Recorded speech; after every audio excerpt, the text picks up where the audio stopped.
केज तालुक्यातील मस्साजोग येथील सरपंच आणि मराठा सेवक संतोष देशमुख यांची अत्यंत क्रूरपणे हत्या झाली। या प्रकरणातील दोषींवर कठोरात कठोर कारवाई करावी अशा मागणीचे निवेदन मराठा क्रांती मोर्चाच्या वतीने पैठण तहसीलदार सारंग चव्हाण यांना देण्यात आले आहे। हे प्रकरण जलद गतीने न्यायालयात चालवावे, आरोपींना फाशीची शिक्षा द्यावी, ज्या पोलिसांनी गुन्हा नोंदविण्यास टाळाटाळ केली तसेच दोषींना पाठीशी घालण्याचा प्रयत्न केला त्यांना बडतर्फ करावे, देशमुख कुटुंबियांना न्याय देण्यासाठी शासनाने तात्काळ मदत करावी तसेच त्यांच्या सुरक्षितेची जबाबदारी स्वीकारावी आदी मागणी या निवेदनामार्फत करण्यात आल्या। यावेळी अखंड मराठा समाजाचे संतोष तांबे, अनिल राऊत, पवन शिसोदे, माऊली मुळे, साईनाथ कर्डिले, किशोर सदावर्ते, गणेश पवार, सुभाष नवतर, प्रशांत देशमुख, आशिष आवटे, एकनाथ भाकरे, तुषार नाटकर, सोमनाथ बोबडे, जिजाभाऊ रोडे, शामराव येवले, ऋषिकेश बोबडे, किरण शिंदे,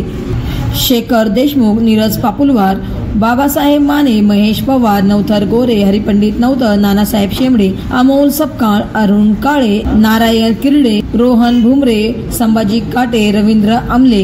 जिजा आवटे, अनिल निवारे, दत्तात्रय निवारे, संतोष काळे, महेश दसपुते, महादेव मापारे, जिजा कर्डिले, भरत शेळके, सोमनाथ बल्लाळ, विजय खाटे, बाळासाहेब पठाडे, विशाल काळे, उद्धव लोहगडे, विजय कर्डिले, पिंटू आरगडे, रामकिसन सकुंडे, भगवान जाधव, शंकर निवारे, विठ्ठल जाधव, बी जगताप, लक्ष्मण बोबडे, अंकुश काळे आदींची उपस्थिती होती। Maharashtra vibe news Paithan.